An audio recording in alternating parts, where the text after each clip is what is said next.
Dr. Jim White, who's a noted climate scientist working on abrupt climate change, sea ice and sea level changes, and carbon cycles.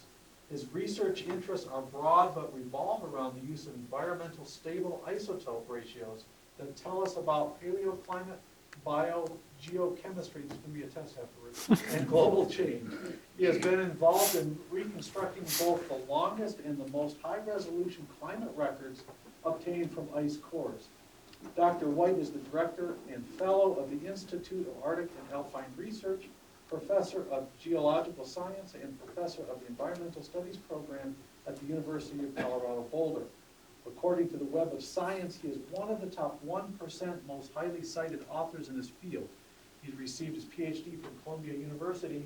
I won't say the year. We are absolutely honored to have Dr. Jim White with us this evening.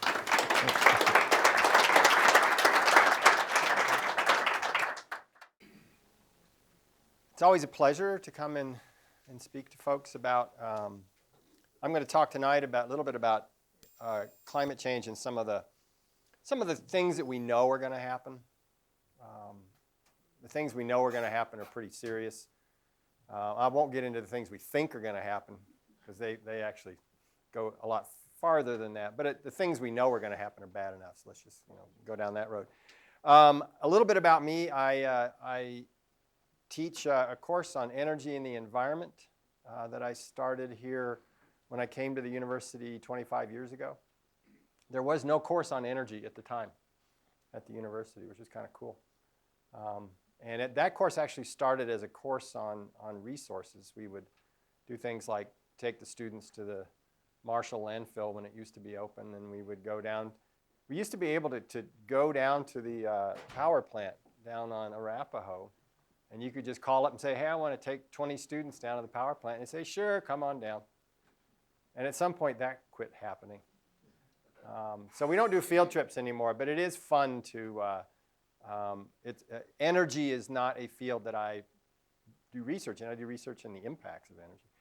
But I've taught that for 20-something years, and so it's definitely a subject that is near and dear to my heart, and something I really enjoy talking about and listening. Just begin with sort of set the stage kind of slides. There's a couple of pictures here. You know what these are.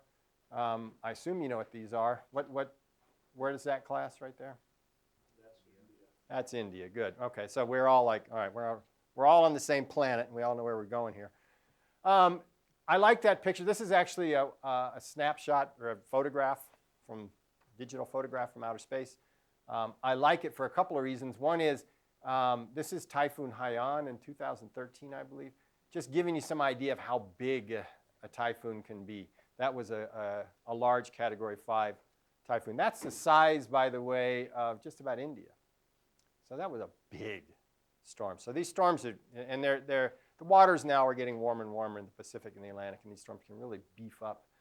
The other thing I like about this picture is that here's India, and I'll talk about this in a minute, but the average person in India uses only a fraction of the energy that we use here in the United States. Compared to Europe, which is probably a fairer comparison since we in the US are so profligate in our energy use, India would have to go up by a factor of 5 or so in its energy consumption in order to just be at a European standard. And you can see how lit up India is already. So imagine 5 times more lights. And you all know where these come from.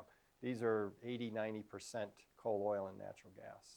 So this is sort of an illustration of the challenge, right? So these people do not want to sit down here using energy at a very low level per capita. They would like the standard of living that we have. And in order to get to that standard of living, they're going to have to increase their energy consumption. And the big challenge is, how do we do that? And that's something you folks talk about a lot. This is another picture. This one is actually a composite of photographs in which the clouds have not been included. But it is really interesting. I mean, it sort of gives you an illustration of just how much we've lit up the planet. I use this when I talk to students and the public about, one of the big challenges that people have is, how did we get so big? How is it that human beings are capable of changing climate? How are we able to do that? And when you start to look at just how big our footprint is, and you all know where these lights come from as well, you know very well where those lights come from, then you start to get an idea of, yeah, we are big. And we'll talk a little bit more about that. So what's it all about? It's certainly about history. One of the things I tell my students is that, you know, every generation gets to live in historic times. I think the generation today lives in truly historic times because we have sought dominion over the earth for as long as we've been a species. That's what we do. That's what all species do. We all try to take over the planet, whether you're bacteria or lemmings, right? So you are humans. You try to take over the planet. Interestingly, in the last 30 years, I believe we've demonstrably achieved that goal. I could go into any court of law, be happy to do so. I'd hire a good lawyer or team. But you could go into any court of law and you could say, yes, human beings are the biggest thing on the planet. And you could show that. By the way, a couple of interesting photos. So this is a picture of Europe in 1992, sort of giving you the idea of what it looked like then. This is in Europe in 2010. Europe is, you know, all of these places on the planet, even the industrialized spots on the planet, aren't slowing down in terms of their energy consumption, in terms of lighting up the planet more and more and more. So while all previous generations saw the Earth as limitless, all future generations are going to have to consider the limitations of the planet. And when I talk about climate change, I like to talk about sustainability because climate change is really training wheels for sustainability. We could actually solve climate change. We can actually get our hands around this. There are aspects of sustainability that are considerably more difficult to deal with. And like all problems that human beings face, getting the easy ones out of the way and learning how to solve the problem is really important. So I think it's absolutely critical that we figure out how to deal with energy, how to deal with the climate side of energy, because that's going to be very informative for helping us to deal with food issues, to help us deal with clean water, to help us deal with mineral issues, population, all the other things that are on the way down the road. Okay, so keep at it, all right? Keep at it, kids. Is it surprising that human beings are changing the planet? This is one of the things that I talk about that's really kind of a struggle with people is you know, how is it that human beings, as I said, how could human beings possibly change such a large planet? And the answer we'll talk about in a second, but there are a lot of ways in which you can illustrate just how powerful human beings are on the planet. So we'll talk about this, but we've altered the Earth's energy balance for changing climate. That's what we're here to talk about this evening. But for example, if you add up all of the dirt that flows in all the rivers and streams around the world, and if you add up all the dirt that blows through the atmosphere, the dust, it's a very large number. And then you compare that number to the amount of dirt that we move in mining activities alone. We move 10 times more dirt every year in mining activities than nature does.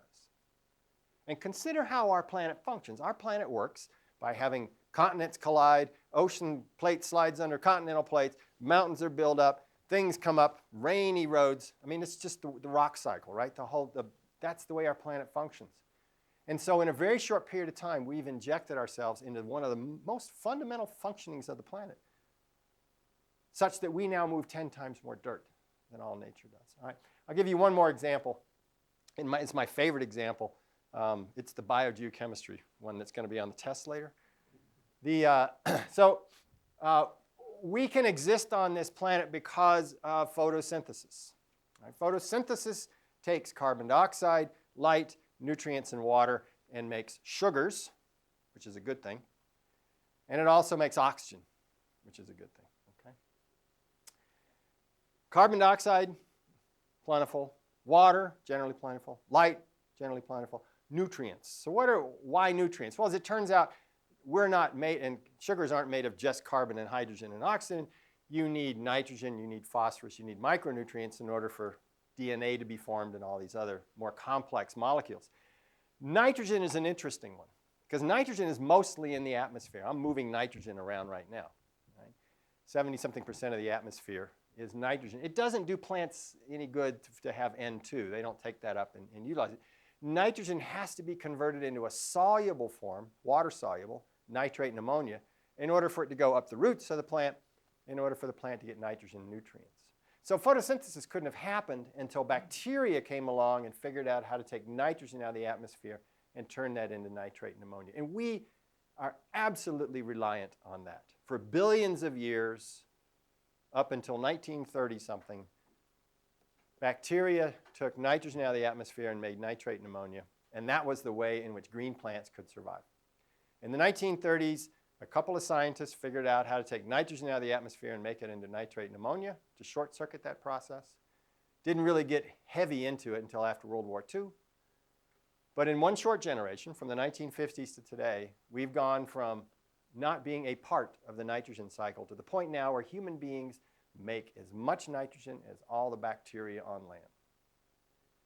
That is damned impressive. It's also a little depressing when you think about it, right? That we, in a very short period of time, would go from not being part of one of the most fundamental workings of the planet to the point where we are now on par with all of those bacteria that are out there working away, making nitrate and ammonia. Okay? There's a bunch of them here as well, but I won't go into them.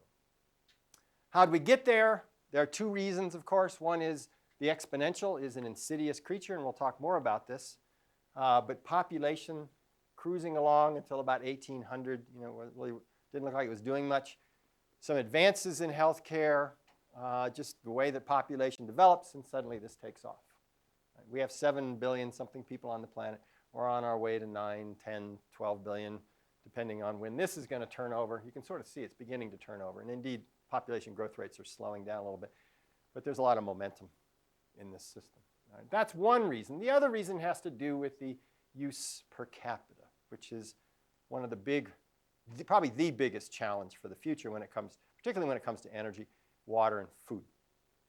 This plot over here is, and you know where you can get all sorts of statistics out of Energy Information Agency. You can get it out of the United Nations. There's a whole bunch of places where you can get this information. But this is energy which has been converted into per capita kilogram of oil equivalent. Here's blue. Here's the world. There's a bunch of economic regions. And here's a bunch of countries, just to give you an idea of how much energy each country uses and the sort of what the sectors are. Focus, if you will, on, say, Denmark, which is sort of an average European country. Don't worry about the U.S. We are a little bit, like I said, we're wasteful. We use a lot of energy per capita. But Denmark is kind of close to the world, a country that is in the upper income bracket of the world. It's also where a lot of countries want to be. And now look at India. India down here, as I said before, India needs, to get to here, India would have to increase by roughly a factor of 6, 7 in energy use per capita just to get up to where Denmark is. Now, if they really wanted to push it and go up towards the United States and Norway and a few other countries that use a lot of energy per capita, it would be even more. This is really a huge challenge, and it leads to what I call the nasty dilemma. We want others to live well, but if they do, the energy and resource needs are staggering. And that's not a word I use lightly. It is a very, very difficult challenge. Today, we are pushing, even though energy prices have dropped, we're in a sort of a bubble of overproduction. It's not as if the earth is made up of oil and natural gas and coal. It is not. We know that. We know that if we really get back into burning oil and natural gas, it will not take long at all to get those stocks down, the prices to go back up, and they'll start pumping it out of the ground, and they realize, it doesn't last forever. Right? So we know that that's going to happen, and it's going to happen because the rest of the world is going to drive that need. The 2 billion who have a decent lifestyle now, they're going to keep using, but it's that other 5 billion. They're going to keep asking for more and more and more. And you can sort of see that here. This is CO2 emissions per country, just for the European 28 region, India, US, and China. You can sort of see that the industrialized world has figured out how to have a lifestyle with a certain amount of energy consumed. And that's a fair amount of energy being consumed here. But at least the numbers aren't going up radically. This, by the way, turns over because of the recession in 2007, and then substituting natural gas for coal also begins to bring that number down. You can see what China did. So China sort of turned loose in the mid-2000s. Sort of said, okay, we'll let the economy do what the economy wants to do. And it took off like a rocket. About 300 million of China's 1.3 billion are driving this consumption. There's another billion Chinese who are consuming like India and would very much like to consume like the other 300 million are consuming. So this number could rise at a rate like that for quite some time before before China starts to level out the way that these other countries have done. India's waiting in the wings. Brazil's waiting in the wings. Indonesia's waiting in the wings. There's several billion people who are waiting in the wings in an economic sense to kick in and start using energy the way other countries are using in order to increase their standard of living. Okay? So the challenge is really impressive. So it's also about physics and free will. So because this problem is inherently one in which human beings are a central player, and because we live out this drama on a planet that is governed by physical laws, you've got this interesting collision of a creature that thinks it has free will and a planet that is, if the planet could talk, saying, sure, you can do what you want, but there's limits. Okay? And those limits become hit pretty frequently when we human beings start pushing them and start trying to figure out how we are living on the planet. So for example,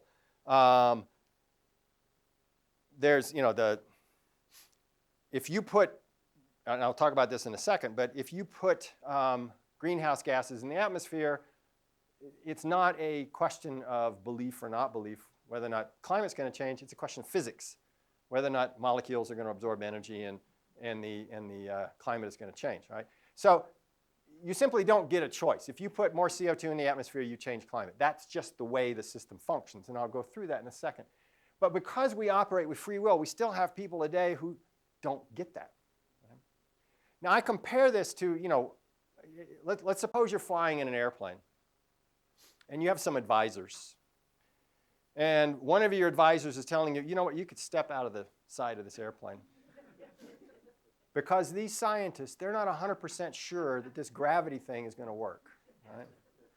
They're not, I would not trust these scientists on this issue of gravity. You could very easily step out of the plane and just float through the atmosphere. Now, you chuckle. And we know that sounds ridiculous, but believe me, we understand the physics of how greenhouse gases absorb energy better than we understand gravity. And so it's even sillier to think that you can add greenhouse gases to the atmosphere and not change climate. Right? So now, as I said here, the problem is that we are very hard to predict as a species goes because of this free will issue, and we don't like limits. Right? Okay, so how about some simple physics here? What's really cool about the climate system on our planet is that it is not complicated. We hear all the time about the complicated climate system and complicated climate models. If you just take a step back and you go, all right, I'm going to look at the global temperature. How warm or cold is a planet? Right? It turns out you only need to know three things. You need to know how far away that planet is from its primary energy source. In our case, that's the sun. We have very little energy coming out of the planet itself, a little bit of radioactive decay, a little bit of heat left over from when the Earth was formed. But if we didn't have a sun, we'd be a very, very cold place, right? So the sun is our heat source. So the closer we are to the sun, the warmer we are. The farther away we are from the sun, the colder we are. That's pretty straightforward. The second thing you need to know is how much of that sun's energy is absorbed and how much is reflected. The more that's absorbed, the warmer the planet. The more it's reflected, the colder the planet. So a planet that is made up of styrofoam is not going to be a warm planet because it's white, it's reflective, it's going to reflect energy back to outer space. Maybe styrofoam's not the best example. How about clouds or ice? All right? The more clouds and ice you have, the colder the planet's going to be because it's going to reflect more energy back to outer space. And we'll come back to ice because ice is important. The third thing you need to know for your planetary temperature is the amount of greenhouse gas. Now, greenhouse gases are just the term that we give to those gases that absorb the Earth's outgoing energy. All bodies radiate energy. If we turned out all the lights and put on our infrared goggles, we could still have this talk because I could still know where you were and you'd still know where I was because we radiate in the infrared. You can go to Walgreens and you can buy a gizmo that you stick in your ear. I always found this very uncomfortable. Stick it in your ear. Uncomfortable from the notion that I stick something in my ear and then I pull a trigger. It's like, wow, that's so bizarre. I don't know who invented that. Anyway, it takes your temperature. Just something that's stuck in your ear takes your temperature. Well, it measures the frequency of vibration that you produce because the warmer you are, the higher the energy you radiate. The colder you are, the lower the energy you radiate. All right? Because the Earth radiates energy, and because there happen to be some gases like CO2, water vapor, nitrous oxide, and methane that absorb the energy that the Earth radiates, then you have something in the atmosphere that can help trap energy in the atmosphere, increase the amount of energy in the atmosphere, and energy in the atmosphere is climate by definition. So if you add greenhouse gases to the atmosphere, you trap more energy in the atmosphere, you trap more energy in the atmosphere, and you have a different climate. Okay? And I'll come back to that in just a second. All of these things are physical laws, by the way. None of this is anything that we have any control over. Right? We cannot control the amount of energy from the sun. We cannot control the reflectivity. Actually, we control the reflectivity. We can talk about geoengineering if you want, but we can't control the fact that white things reflect and darker things absorb. And we can't change molecular vibrations. We simply cannot tell CO2 you've got to absorb a different frequency than you're absorbing. It just doesn't work. CO2 absorbs the infrared because carbon has a certain mass, 12. Oxygens have a mass of 16. That sets up a vibrational frequency, which is in the infrared. If it was any other mass, it wouldn't be CO2, and it wouldn't be absorbing in the infrared. Okay? As it turns out, nitrogen, 14 and 14, vibrate at a different frequency. Does not absorb in the infrared. You can thank goodness for that, because if nitrogen was a greenhouse gas, this would be an extraordinarily hot planet. Or if oxygen was a greenhouse gas, this would be an extraordinarily hot planet, because those are the gases that make up most of the atmosphere. These things are in trace amounts. As an aside, I get asked this quite a bit. Why is it, people say, CO2 is 300 parts per million. It's actually 400. CO2 is 400 parts per million. How can something with such a small amount impact the planet? And first of all, the notion that small things can impact you is, I don't understand why people have trouble with that. I've got an 18-month-old granddaughter, and that's a small thing that can really impact you. But I think the one that I ask people to ponder is, water vapor is maybe 1% in the atmosphere. And yet, that water vapor is what makes it rain. So all the rain and all of the snow comes from something that's a very tiny percentage of the atmosphere. It makes the whole planet green, or it makes the whole planet brown if it's not raining in that area. Right? So that tiny, tiny, tiny amount of water vapor in the atmosphere is responsible for life on the planet. So why is it that you can't understand how a small thing can make a big difference? Okay, so this is a struggle that I have, and it's one of those, I don't know, I won't get off that. I was about to go down that road, I won't go down that. Okay. So greenhouse gases, as I said, are an important and natural part of the Earth's climate system. We know, for example, that the Earth's temperature without greenhouse gases, we can measure that by satellites up in outer space now. Actually, a bunch of very, very smart physicists calculated this back in the late 1800s, early 1900s. It's about negative 18 degrees C. We're too far away from the sun to be a planet with a temperature that's above freezing on our own. Right? As it turns out, the Earth's temperature measured at the surface is about plus 15 degrees, and the difference between the amount of energy you get from the sun and the real temperature is all greenhouse gas. It's water vapor. Water vapor does about half of it. CO2 does about a quarter of it, and the whole rest of them, nitrous oxide, methane, all the others do the other quarter. Rough numbers. Okay? So greenhouse gases raise the temperature of our planet by about 60 degrees Fahrenheit, and they arguably make the planet habitable. So a planet that's at negative 18 degrees C is going to be frozen. And we are probably not going to evolve on a frozen planet.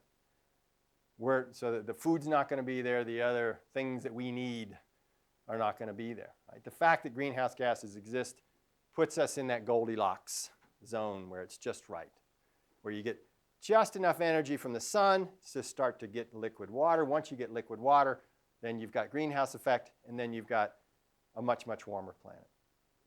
As a matter of fact, there's some interesting, if you really want to go into, take a course here on Earth history, the Earth has a couple of times in its past gone into what's called a snowball state, where it got so cold that the whole Earth was pretty much white, reflected energy into outer space, frozen water, greenhouse effect plummets, and the planetary temperature got pretty darn close to that negative 18-degree mark, the atmospheric temperature, because greenhouse gases were sucked down. It was only, we think, by slowly emitting CO2 over time from volcanic eruptions that we were able to get CO2 back up in the atmosphere to a pretty high level, as a matter of fact, probably a couple thousand parts per million, before the planet got out of its snowball state. And there are, we think, many planets in the solar system that get snowball and stay snowball. So the fact that we have life on the planet is a pretty remarkable thing. Hang on to it. So if we add greenhouse gases to the atmosphere, lots of them, and we have, there will be more energy in the atmosphere, and by definition, climate will change. So now you can get a little more complicated. You can say, well, how is energy distributed in the atmosphere? Well, it turns out about 50% of it is what we call sensible heat, the heat that we sense. And the other 50% goes into evaporation, goes into winds, goes into a whole bunch of all the mechanical stuff. You see the leaves flopping around all over the place. That's where all that other energy goes. But about 50% of it is sensible heat. So it's a very good bet, right, that if you increase the amount of energy in the atmosphere, you increase the temperature.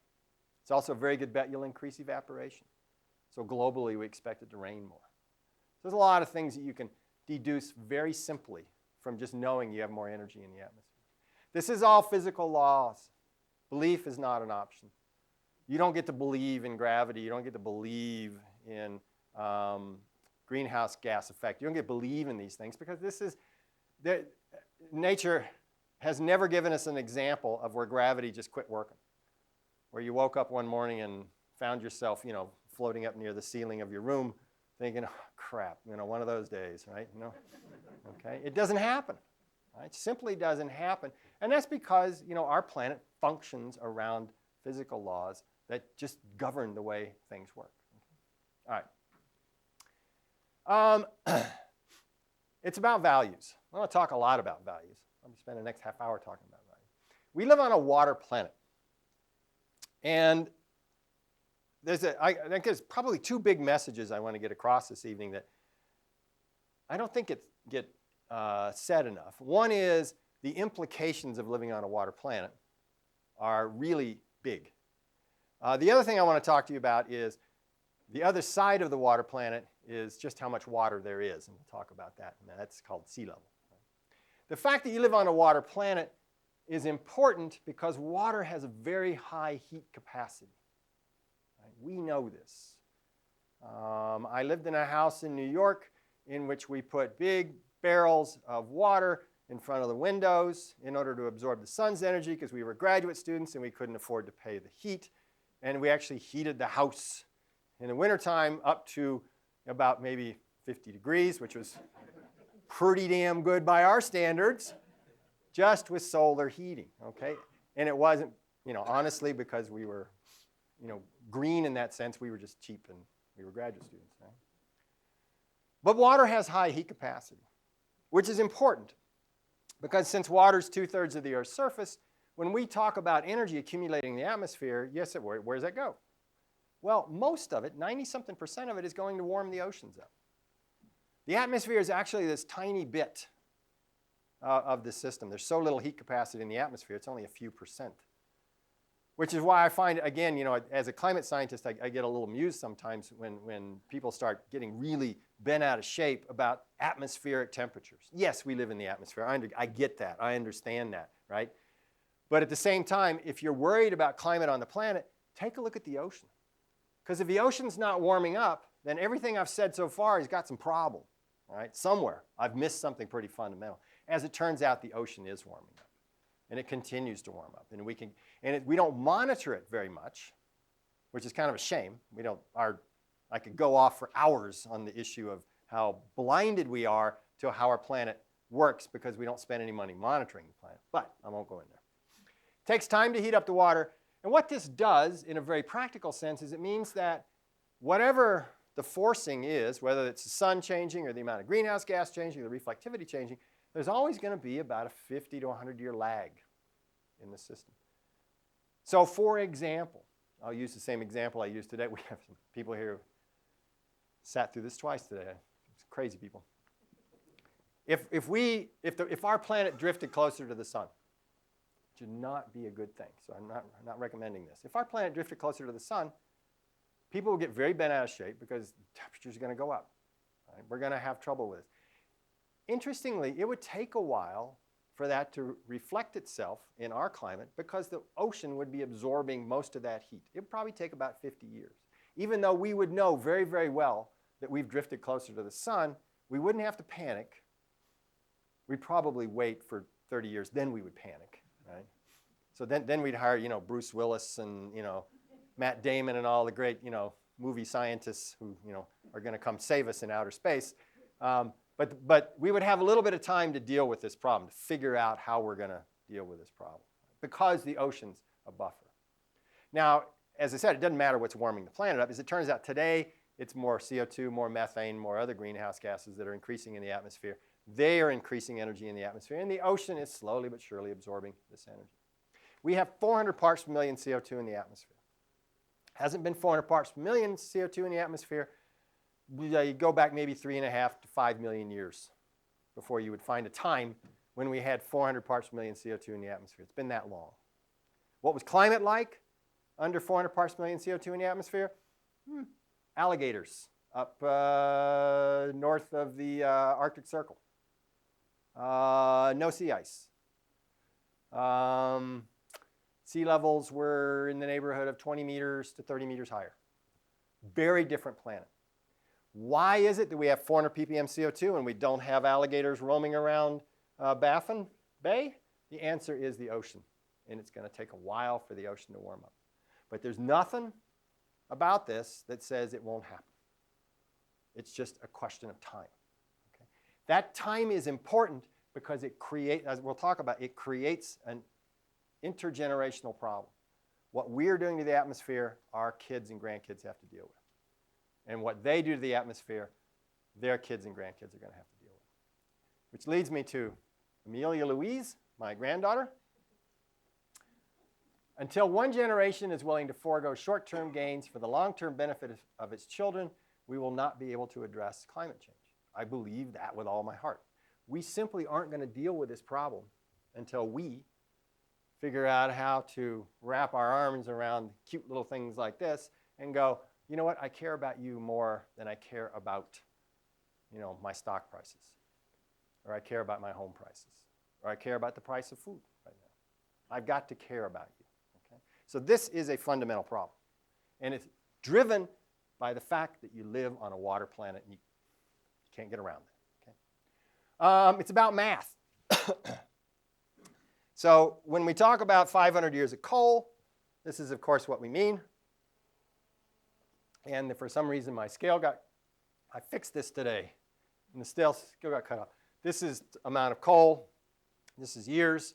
But when we talk about 500 years of coal, what we're talking about is a very strange hypothetical situation in which we burn at the same rate as we're burning today for 500 years, and linearly this goes down. Of course, this never happens. We don't burn fossil fuels at the same rate we burn them today. We have historically burned them at an increasing rate over time. Right? So this is the same plot now with two more lines added. One is, this is how that reservoir would behave if there was a 1% growth in use over time. And here's the blue line. And the other is the historical average over the last 100 years or so, which is 3% growth in use. Now I'm using coal here as an example because people talk about, we got huge amounts of coal. Now, as it turns out, 500 years of coal with a 1% growth lasts about 180 years. 500 years of coal with historic growth lasts less than 100 years. You could burn all the coal if you put your mind to it. You up for it? Apparently not. Okay. I don't recommend it, but it's possible. Okay? And that is the power of the exponential. That's the power of mathematics. involved in this discussion. Okay? And this is going to work. It's about what's happening now. So this is a movie of sea ice extents in the Arctic from 1987 to 2012. Go. I love this because it shows you a couple things. One is it shows you how the Arctic Ocean circulates. Icebergs flushing every spring and summer off of the east coast of Greenland. This started out with a whole bunch of white here. White is big, thick ice, 4 or 5 meters thick. The blue stuff is one-year ice. And there are parts of the Arctic that have lots of one-year ice and parts that historically have much thicker ice. What's happened is that the Arctic's warming up. The thick ice is flushed out, and we're not reforming thick ice. Okay? So let's let this finish up to 2012 here. And I don't think I need to point out to you the fundamental difference between when this loop started in the 80s and today. This is still ice in the wintertime, but it's one-year ice for the most part. One-year ice can melt away in one summer. Big, thick ice can withstand warm summers. But we've had warm summer after warm summer after warm summer in the Arctic, and the thick ice has just been flushed and hasn't been allowed to reform. What we've done here is set up a situation in which the Arctic is capable of going from white ice reflective to blue ocean absorbing any given summer. Between now and you name it. In any given summer, we could have a fundamental shift in the amount of energy that the Arctic absorbs if you have a warm enough summer to melt that ice away. All right, here's just an example of that. This is Lake Erie on February 27th of 1970. I had to go back a little bit in time to find out when Lake Erie froze. Lake Erie, 1973, February 27th. March 13th, 1973, Lake Erie is pretty much all melted out. 2 weeks. Ice is a non-linear thing. And it's non-linear for several reasons. One is the air is going to blow over that and melt the ice. That's what's happening here. The water is also capable of melting it. So Lake Erie goes from ice-covered to ice-free in a very short period of time because it's being attacked from both sides. But the other critical thing is that ice is ice at 32 degrees and below. It's water at 32 point something and above. That's a threshold. So what gets hit here is a threshold. And you go from white reflective ice to blue absorbing ocean, or the blue absorbing lake in this particular case, in a very short period of time. The Arctic Ocean is today set up, conditioned, ready to go anytime the climate says, I want to change. All right, a little bit about sea level. Drink of water here. Perhaps the most inevitable result of a warmer, by the way, we're going to have a very new Arctic. This is just the reality. The Arctic is warming. The Russians are moving in. The Navy's concerned. There's all sorts of crazy things happening up there. Keep your eye on the Arctic. Right? I'll just give you that as my general Arctic and Alpine pitch for the day. Back to sea level. Perhaps the most inevitable result of a warmer planet is that sea level will change. Sea level will rise. Right? And that's true because the physics here are very simple. Warm water expands. If you put water into a container and you warm it up, it expands. This is how those really cheap red thermometers work that we used to get. You wouldn't even know what I'm talking about. Right? But some of us here in the room understand. It's the way mercury thermometers work. Right? Warmer ice and warmer air melt land ice. Land ice flows into the ocean, raising sea level. This is Miami Beach on a recent sunny day flooding. This is when they had one of their king tides. The ocean's coming in. Right. So the rate of sea level rise is currently such that we expect about 1 meter, about 3 feet of sea level rise by 2100. That number is proving to be more and more conservative as time goes by. We're thinking it may be more like 1.5 meters. Rates of 3 to 5 times faster are common in the past record. So rates of 3 meters to 5 meters per 100 years are pretty common when you look at. And you might ask, well, how do you measure rates of sea level rise there, Jimbo? Well, it turns out you can go and you can look for old beach stands around the world. And if sea level pauses for long enough to make a beach stand, you can find those beach stands. As a matter of fact, if you drive through South Carolina, and it's kind of wet right now, but still, about halfway through South Carolina, you'll be cruising along the interstate. I forgot what the number is. It's 24. Anyway, you're cruising along, and then it just kind of goes down this dip, and if I remember driving when I was a kid, I was going, that's odd. You know, what is it? That's an old beach stand, and that's an old beach stand from 40 million years ago, when sea level was 80 meters higher and reached up halfway into South Carolina. We'll talk about that more in a second. Okay. So there's three hows that we talk about: how fast, how far, and how inevitable. And how fast is something that we're quite concerned about. 3 feet in 100 years, hard to get people really excited about that, although the cost is enormous. When you think about the amount of money we put in the federal flood insurance, the federal flood insurance program is either going to have to become the largest entitlement program we've ever had on this planet, or it's going to collapse, one of the two. I mean, there's just no two ways around that. So it's normal for the Earth to trade seawater for land ice, and this is very simple physics. So this is the record of CO2 from today going back 500,000 years against sea level from today going back 500,000 years. And you notice that these two curves look very, very similar. Temperature is also one I could have plotted on here. It also looks very, very similar. But what's key here is that CO2 ranges from about 180 parts per million to about 280 parts per million over the last 500,000 years. And that corresponded with a sea level change of roughly 20 meters to 130 meters down, so roughly 140 meters of sea level change. 140 meters of sea level change. That's hundreds of feet of sea level change for 100 parts per million CO2. And where are we today in CO2 class? 400, okay?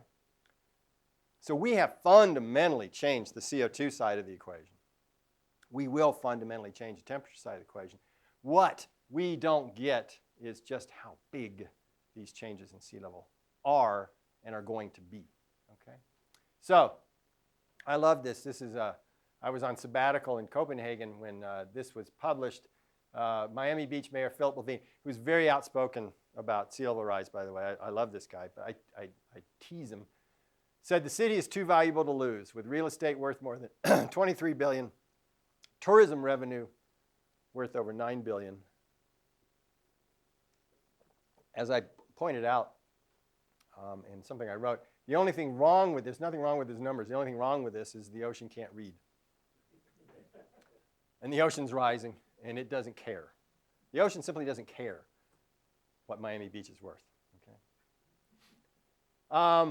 So 2 plots to show you.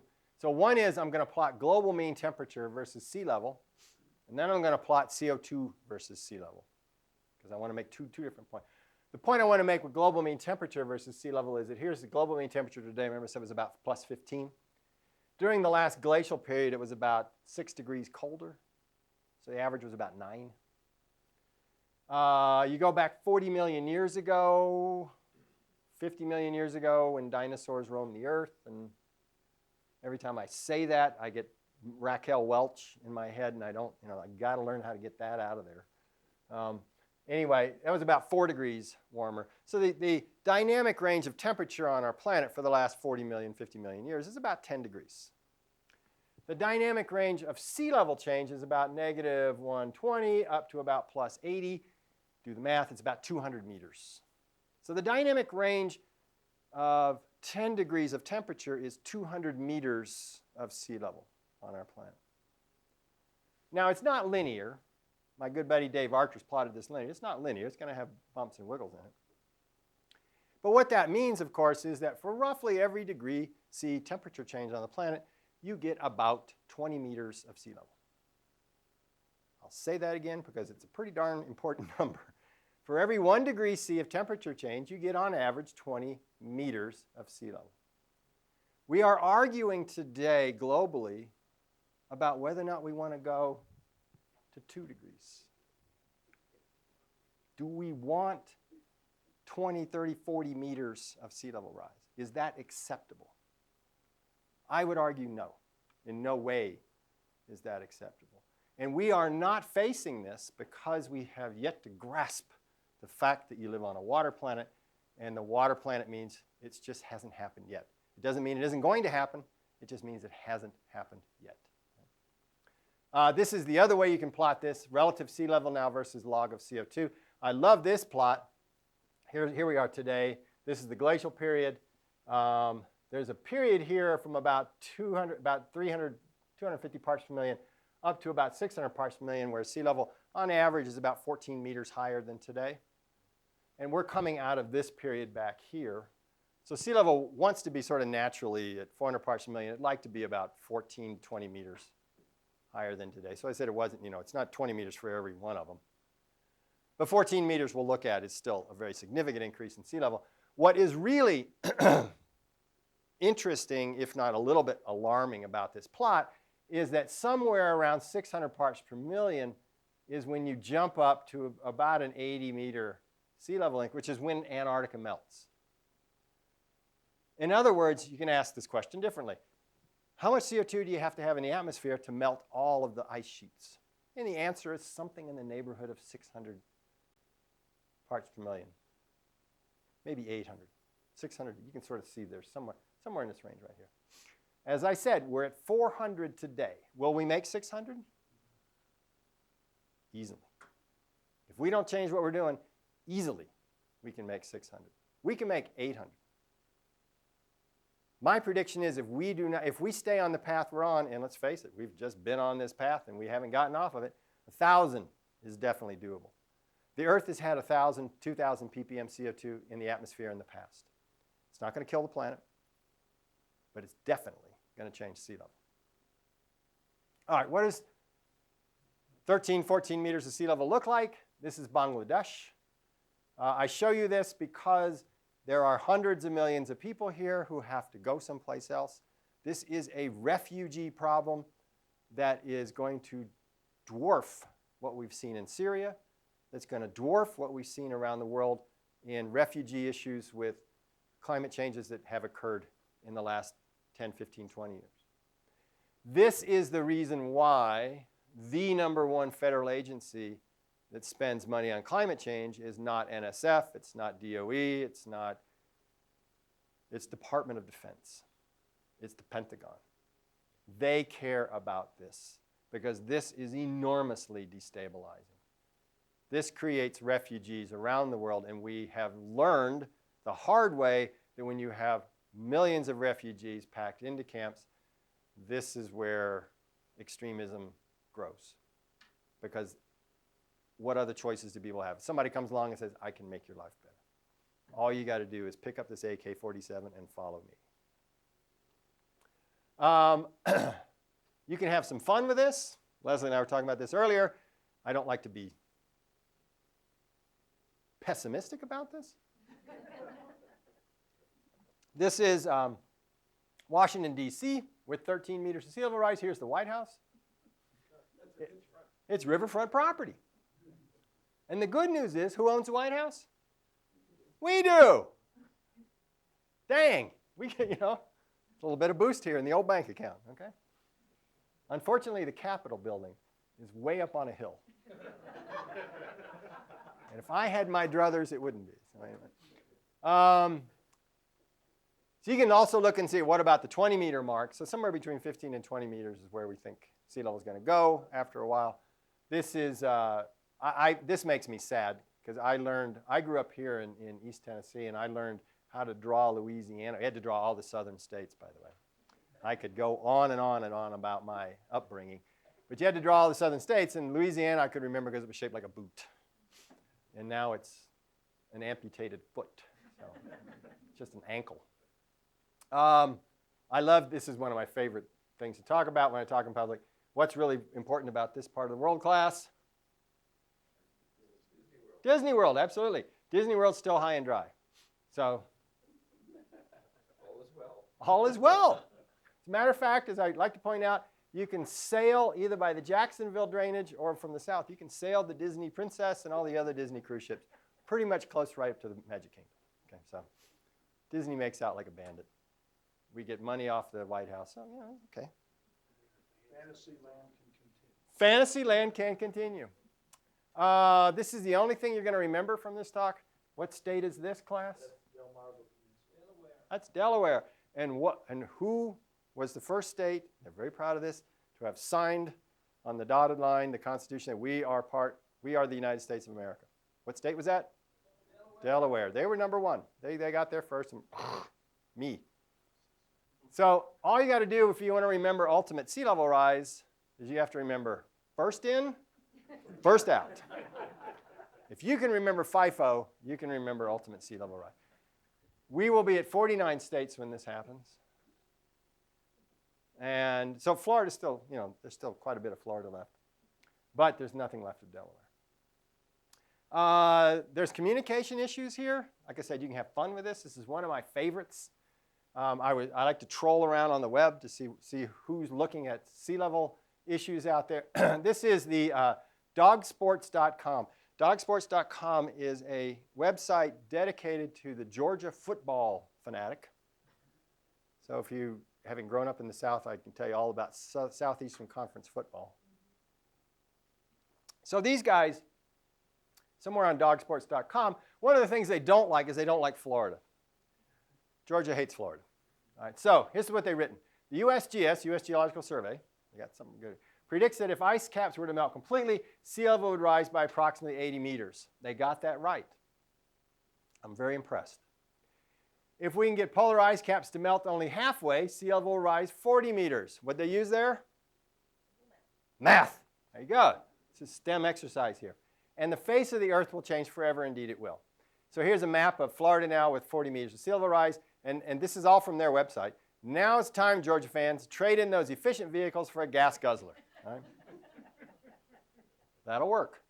Spray some aerosol. All right, they got one thing wrong here, but this is a B so far, okay? Burn as much coal as possible. Yes, that will help. We can make Florida a thing of the past. Now, I know these folks. I grew up with these folks. I can tell you that the average reader of dogsports.com would not like the talk I just gave. Right? But if it means losing Florida, then it's not so bad. So there's a powerful lesson in here. Sometimes framing the conversation can change the conversation. Okay. So I'm going to finish up here real quickly. It's about solutions. We don't have an energy policy. You folks know this, it's better than I do. We don't have a water policy. We don't have a food policy. We don't have a sustainability policy. We don't have policies that deal with these things.